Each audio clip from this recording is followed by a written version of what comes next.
Part 2. Inferno. Chapter 4. Friday night.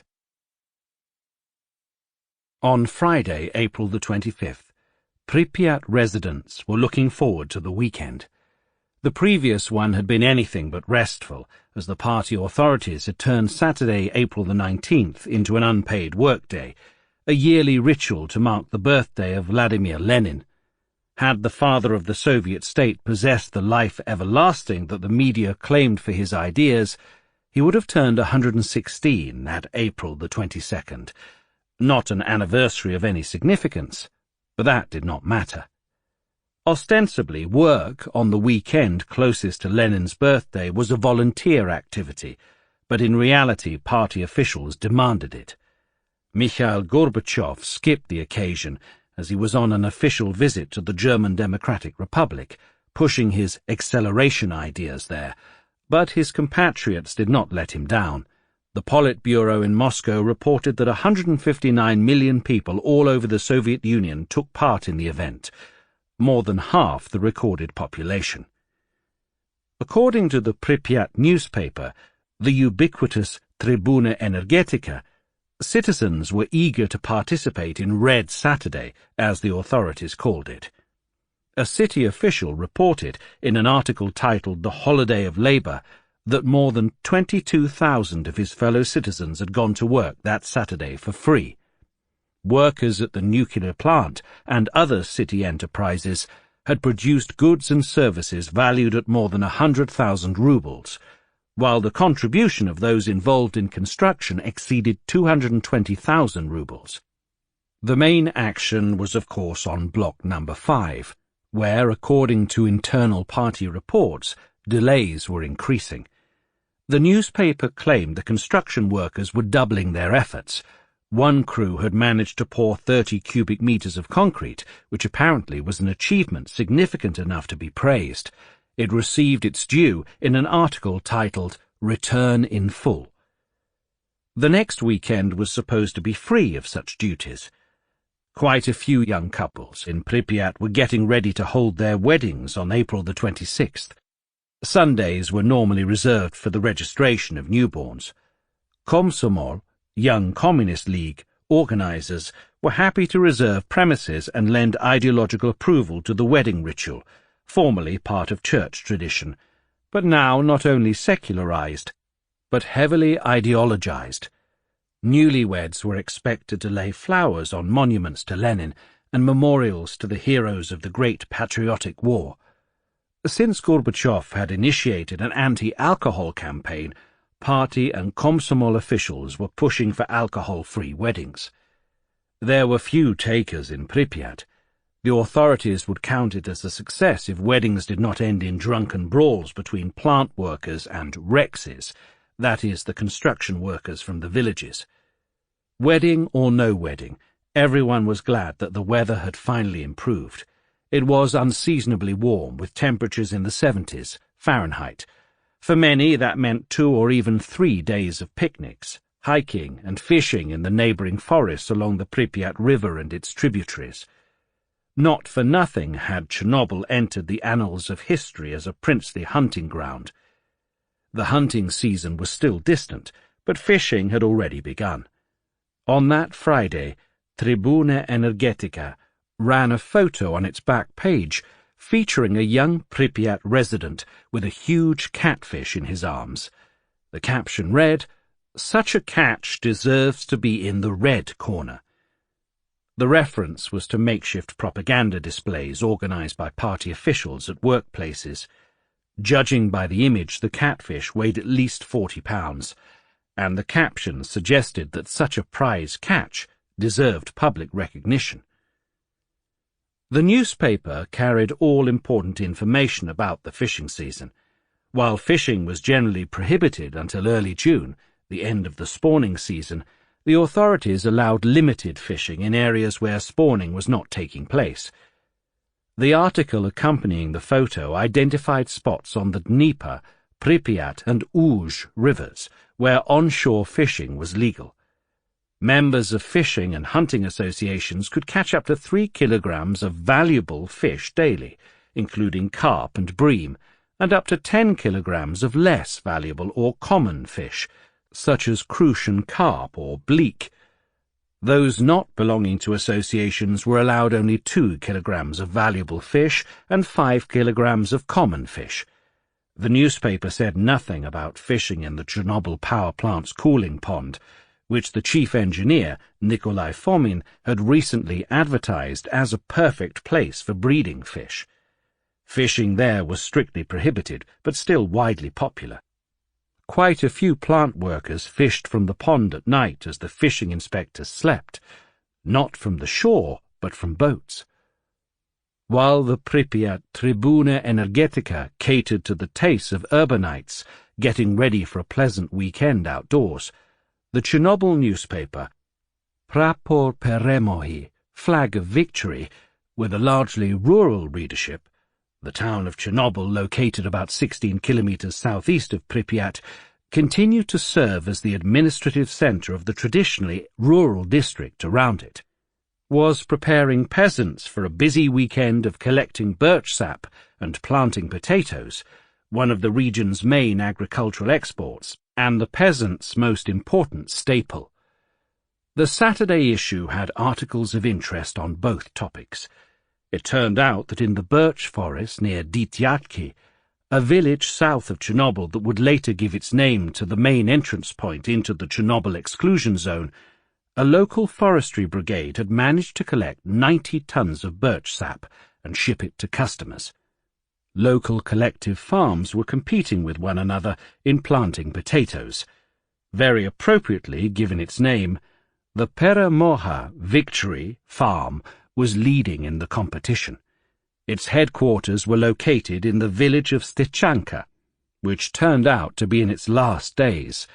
Its inhabitants would soon be resettled. But by far the most important information provided in the Chernobyl newspapers concerned the different types of potatoes available for planting. 2 experts, one from a Kiev research institute and the other from the Chernobyl Center for Potato Seeding, explained the pros and cons of each. This subject was also important to many Pripyat residents, some of whom had dachas or small summer houses in the neighborhood, and planted potatoes and other vegetables there. But a much larger group, mostly young men and women from Vasil Kizima's construction crews, were also getting ready to go back to their villages to help their parents plant potatoes. Good information on the best types to plant was the best gift they could offer their parents and themselves. During the long winter months, they would rely on products sent to their city apartments from their parents' plots. Best of all, the coming weekend was the beginning of a long stretch of holidays. May the 1st, International Workers' Day, was a statutory holiday in the Soviet Union. Orthodox Easter, officially ignored by the authorities but widely celebrated, was coming up on Sunday, May the 4th. The week after that would also be a short one. May the 9th, marking victory in World War II, was a statutory holiday widely celebrated by the authorities and average people alike. Friday, April the 25th, was the last opportunity to take care of unfinished business before the holiday mood took over the entire city, making it difficult, if not impossible, to get anything done before mid-May. Like everyone else in Pripyat, Viktor Brukhanov was looking forward to a restful weekend. He badly needed one. Ever since his return from Moscow, Brukhanov had worked non-stop, coming home only to sleep. Now he would have an opportunity to enjoy the warm weather and the outdoors. Once, when he and his wife Valentina were bathing in the river in early April, they had encountered 2 elks in the water, an unforgettable experience.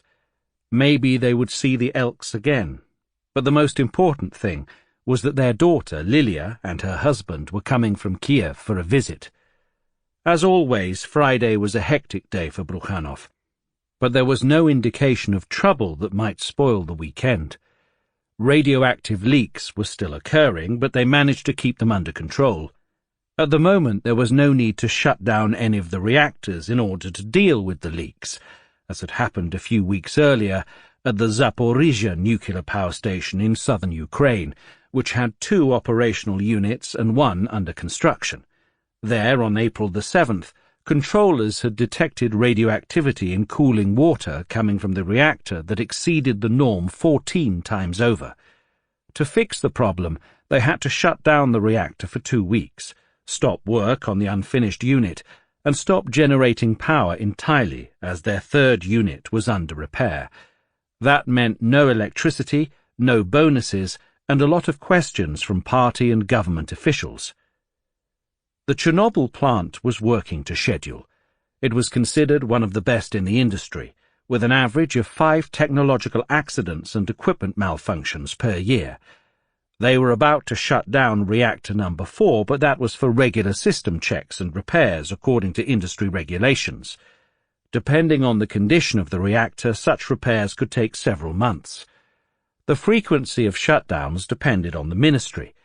The new all-union Minister of Energy, Mayorets, was determined to make history and get noticed by his bosses in the government by lengthening the intervals between shutdowns and decreasing the amount of time spent on repairs. Increasing the flow of energy would please the higher-ups. In 1985, the Chernobyl power plant had over-fulfilled electricity production quotas by almost 10%, partly by cutting time allocated for repairs.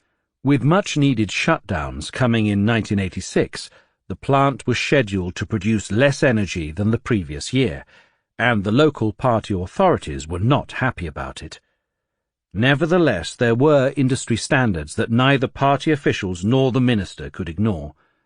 Unit 4's turn to stop for repairs was coming up in late April, and Brukhanov's engineers were ready to do the job. As usual in such cases, the shutdown of the reactor would be used to test its numerous systems at a low level of radioactivity.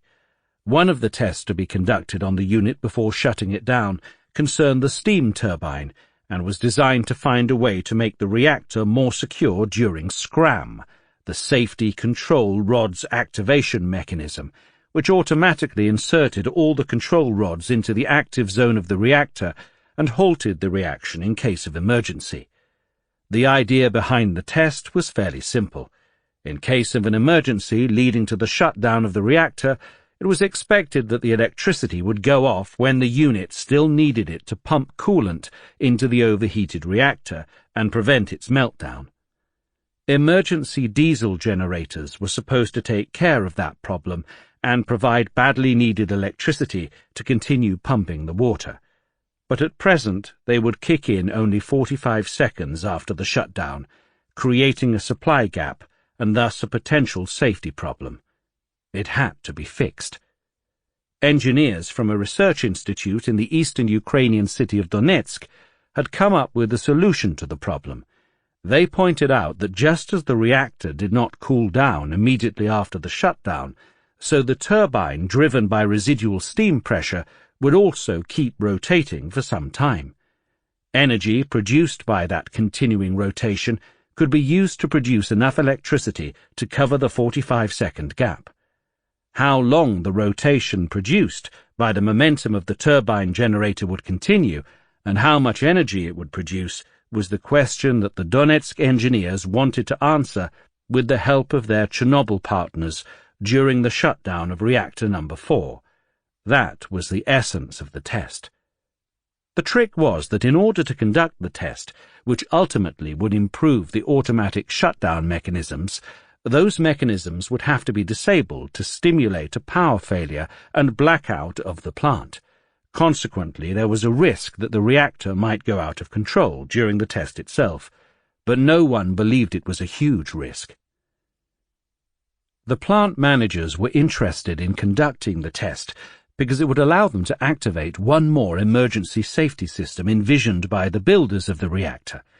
Moreover, ministry instructions required them to do so. They had attempted to run the same kind of test earlier, but it had failed because the steam turbine generator had malfunctioned. That problem had been fixed, and everything now seemed good to go. Preparations for the test had begun in March and went into full gear in mid-April. The steam turbine test was potentially the most complex part of the system checks to be completed at reactor number 4, but there were several others that had to be conducted. The task of preparing a timetable to coordinate all the tests went to one of the most experienced engineers around, Vitaly Borets. Then, in his late 40s, Borets had worked at power stations all over the Soviet Union. He had first come to Pripyat in March 1974. By that time, he had close to 12 years of experience in the nuclear industry, mostly in the closed city of Tomsk-7, a nuclear facility and town near the Siberian city of Tomsk. Unlike Tomsk itself, Tomsk-7 was not marked on any Soviet map. It was home to the first Soviet industrial nuclear power plant, launched in 1958, and its main product was weapons-grade plutonium, not electricity. In December 1963, Borets belonged to the crew that launched the station's 4th reactor, ADE-4. Like the Chernobyl reactor, the one at Tomsk-7 used a graphite moderator to slow down the neutrons that bombarded the nuclei of enriched uranium. Borets worked at the Chernobyl plant for more than 10 years before taking a job with a contractor responsible for launching reactors. Reactor shutdowns were also within his area of expertise. When asked to prepare a timetable for the tests, Borets readily agreed. He knew the plant exceptionally well. Unit 4 was the newest and, as many in Pripyat believed, the safest unit in the entire plant. It was part of the second stage of construction. It was housed not in a separate structure like Units 1 and 2, but in a duplex that it shared with Unit 3. Both units had a production capacity of up to 1,000 megawatts of electrical energy, MWE. In order to reach that capacity, they had to generate at least 3,000 megawatts of thermal energy, MWT. Their generating capacity was rated as 3,200 megawatts of thermal energy. Unit 3 had become operational in December 1981 and Unit 4 in December 1983.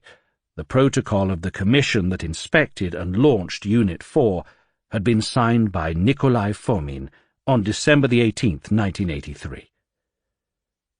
The protocol described the reactor's main characteristics.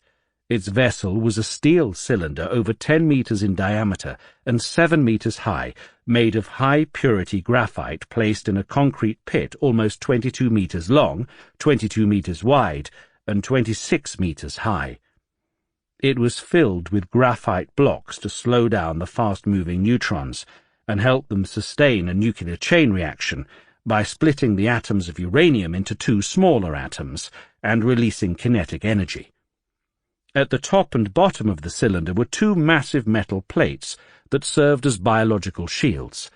The top one, called System E and dubbed Eleanor by the operators, was penetrated by numerous standpipes used for 2 kinds of channel assemblies, control and fuel rods. The reactor had 1,661 fuel rods or pressure channels, each approximately 3.5 meters long, filled with pellets of 2 to 3% enriched uranium-235 and natural uranium-238. There were 211 movable control rods made of boron carbide that absorbed neutrons and which could therefore slow down the fission reaction if they were inserted into the active zone or core of the reactor, or increase the speed of the reaction if they were removed from the active zone. 2 coolant loops circulated water overheated by the energy produced by the chain reaction fuel rods, conducting it to steam drums that separated the steam from the water and fed it into the turbine to produce electrical power. As with all Soviet reactors, there was no secure containment of the Unit 4 reactor except its concrete pit, but the Commission found the functioning of all systems of the reactor satisfactory. As always, there were caveats. The Commission noted problems with the reactor that would have to be fixed in the future. They recommended, among other things, that the construction of the control rods be modified. It turned out that they could produce an effect of positive reactivity or a spike in the fission reaction and increase of the reactor's power when inserted into the graphite core at a depth of less than 2 meters. The overall length of the rods was 6 meters. The adjustments that the Commission recommended had already been made to Unit 3. These improvements were supposed to take care of problems such as those experienced in 1975 at the Leningrad power plant, where a drastic rise of radioactivity and destabilization of the reactor had resulted from a positive void effect, an increase of radioactivity within the reactor caused by the loss of coolant. The details of that accident, which almost destroyed the reactor, had been withheld from the personnel of other nuclear plants, but Borets knew firsthand how dangerous the situation had become at the Leningrad location. On November 30th, 1975, Borets, who had been sent to the Leningrad plant from Chernobyl to undergo training on an RBMK reactor, inadvertently became a witness of the worst accident in the reactor's history. That day he decided to stay at the plant after his shift to see how the reactor would behave during the process of shifting gears, stopping the reactor and moving from one mode of operation to another. It soon became clear to Borets that there was something wrong with the reactor. Running at a low power level, it began to increase the radiation rate, even though the operator tried to slow down the process by inserting additional control rods into the active zone of the reactor. Normally, the nuclear radiation rate decreased as operators added control rods to the active zone of the reactor, where the nuclear reaction took place and nuclear energy was released from the fuel channels. But the RBMK reactor at the Leningrad power station behaved differently. Even when the experienced operator, whose skills impressed Borets, inserted additional rods manually, it did not slow down the rapidly increasing rate of radiation. The reactor was not behaving as expected. As far as Borets was concerned, the reactor was out of control.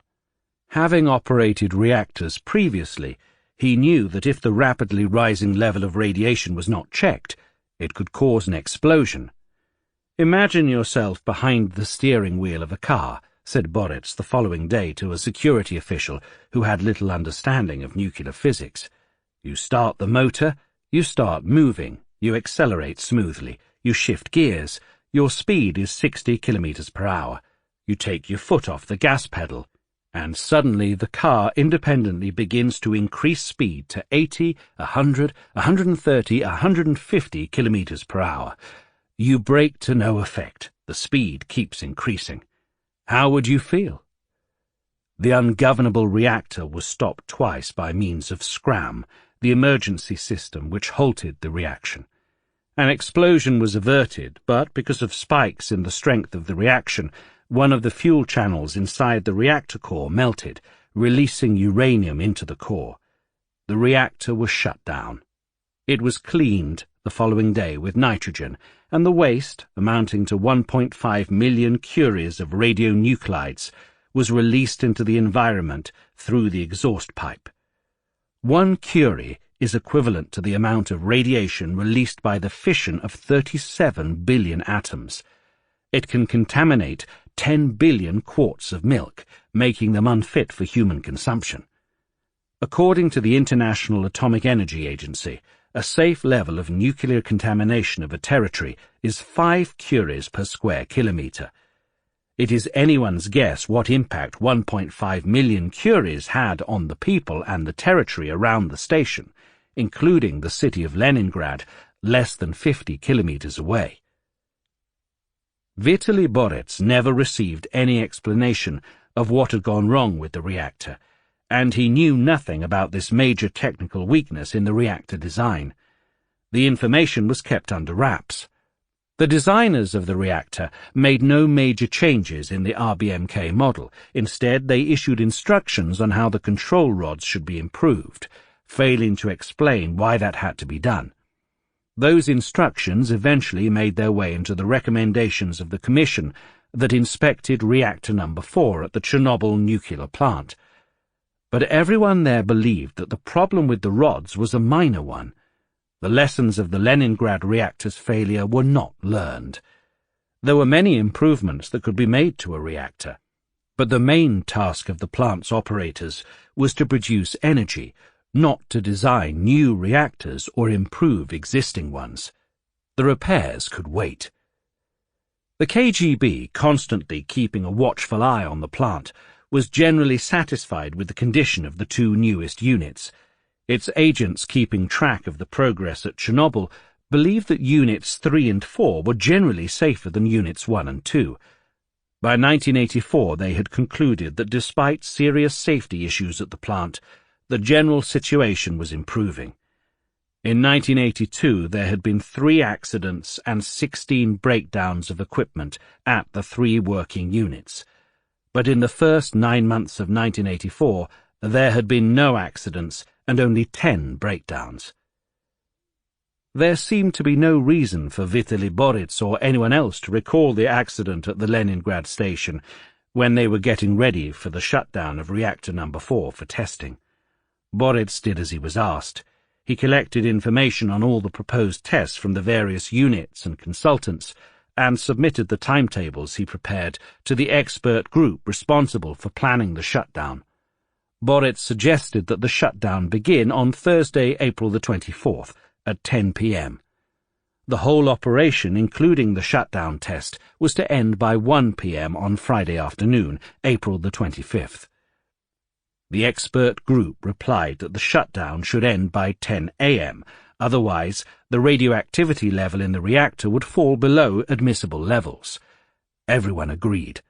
The chief engineer, Nikolai Fomin, signed off on the program. He later recalled that originally the shutdown had been planned for April the 23rd, but then they decided to do it over the weekend. They never submitted the program for approval by representatives of the Ministry of Energy and Electrification in Moscow or the manufacturer of the reactors, as was prescribed by instructions but rarely done in practice. The Chernobyl nuclear plant was supposed to enter the last weekend of April, with Unit 4 safely shut down. Preparations for the shutdown of reactor number 4 began not on the evening of April the 24th, as suggested by Borits, however, but with the start of the new shift of operators in the early morning hours of April the 25th. By 4:48 a.m., the power level of the reactor had been reduced by half and secured at 1,600 megawatts of thermal energy. The shutdown procedures were continued by Igor Kazachkov, the head of the morning shift in Unit 4 that took over from the night shift at 8 a.m. on April the 25th. In his mid-30s, Kazachkov was one of the most experienced shift leaders at the plant. He had come to Pripyat in 1974, immediately after graduating from the Odessa Polytechnic Institute, and risen through the ranks to his current position. In December 1985, the regional newspaper even ran a profile of him with a photo, in his white cap and gown, sporting glasses and a goatee. He was standing by the screen of one of the plant's computers. He appeared to be a thoughtful young man, and the brief article praised him for his precise organization and work discipline. Kazachkov had inherited from the night shift a reactor that had almost all its control rods inserted into the core in order to reduce the intensity of the nuclear reaction. Fewer than 15 rods were left uninserted and were still at his disposal to regulate the reactor's behavior. The manufacturer's instructions suggested the need for a shutdown when this point was reached, but neither the personnel on the night shift nor Kazachkov began the shutdown procedure. That would have been a violation of the program they had been given by their superiors. The power generator test, along with the numerous other scheduled tests and measurements, had not yet been carried out. But even more importantly, short of an extreme emergency, the reactor could be shut down and disconnected from the power grid only on orders of the plant superiors, who needed the approval of the power grid inspector in Kiev. Kazachkov later said, "Why did neither I nor my colleagues shut down the reactor when the number of protective rods, those not yet inserted into the active zone, was reduced? Because none of us imagined that that could bring on a nuclear accident. We knew that it was forbidden by the manufacturer to do so. delay the shutdown, but did not think about it. But if I had shut down the reactor, I would have gotten a severe tongue-lashing. After all, we were racing to fulfill the plan. Asked what the consequences of his shutting down the reactor might have been, Gazachkov responded, "I think they would have fired me. They would certainly have fired me. Not for that, of course, but they would have latched onto something. That particular parameter, the number of rods, was not something we considered serious."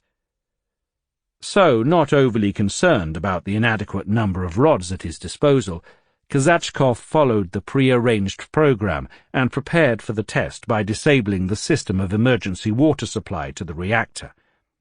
The process for stopping the reactor was supposed to last only a few hours, so Gazachkov considered the odds of the regular water supply system failing about as likely as that of a plane falling from the sky and hitting someone on the head.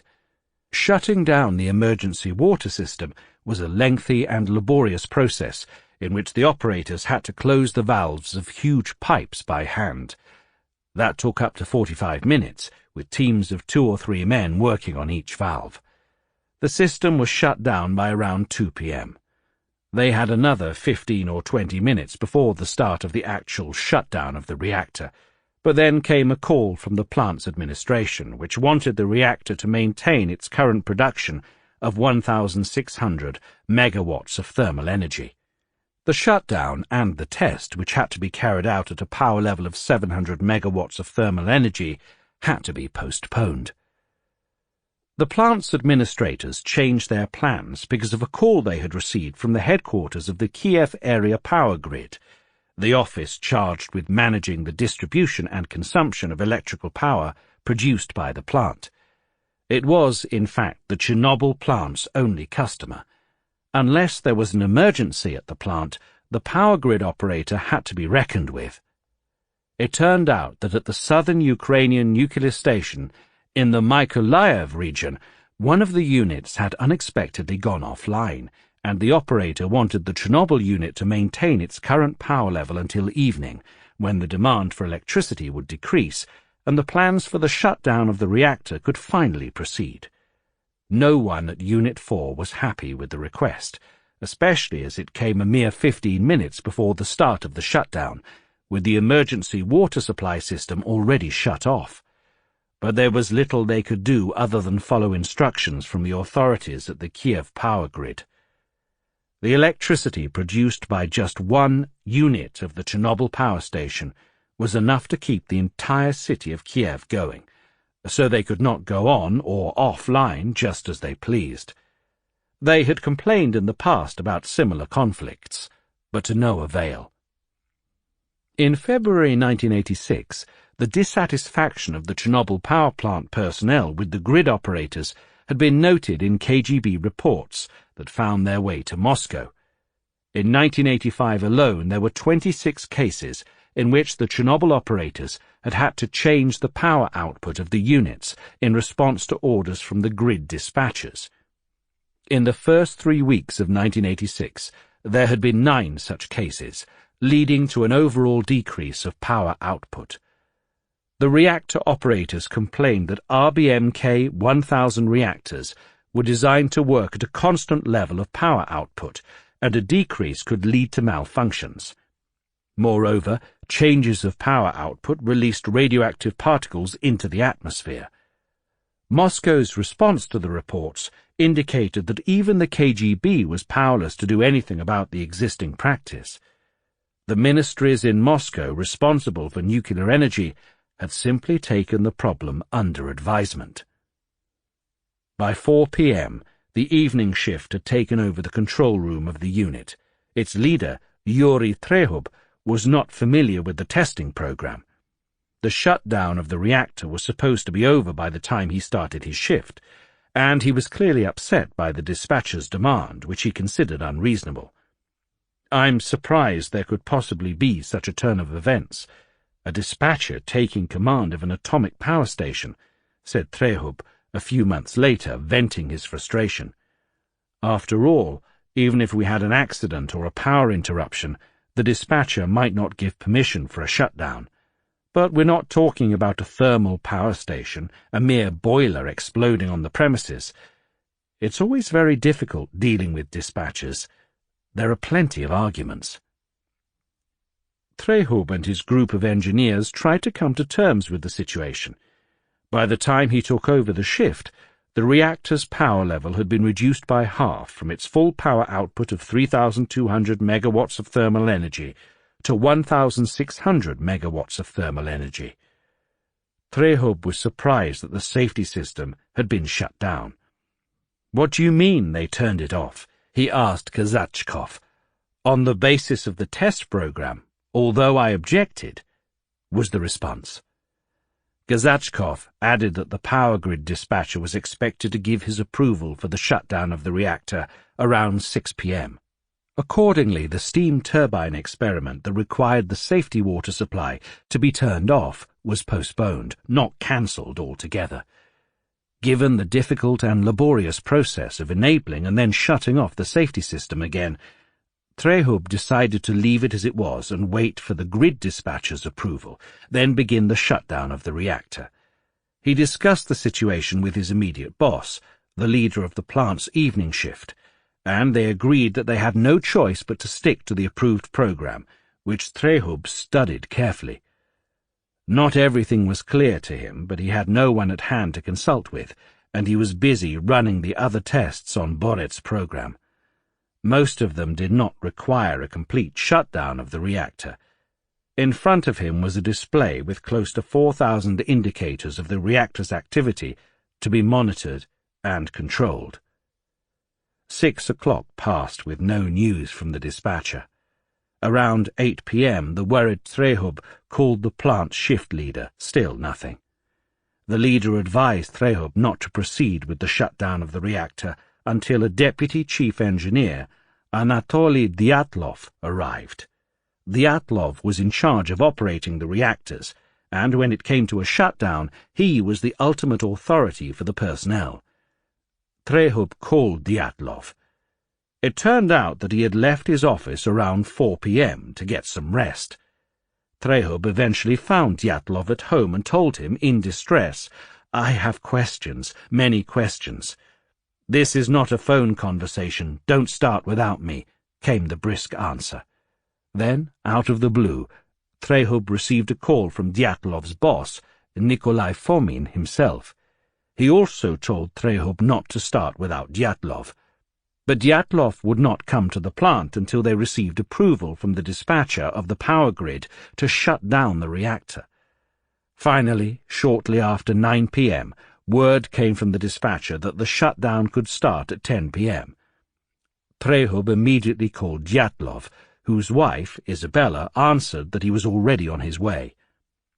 They were finally ready to start shutting the reactor down. With the test scheduled to take less than 2 hours, Serhii expected that it would be conducted on his shift, before midnight on April the 25th. They had to hurry. But where was Dyatlov?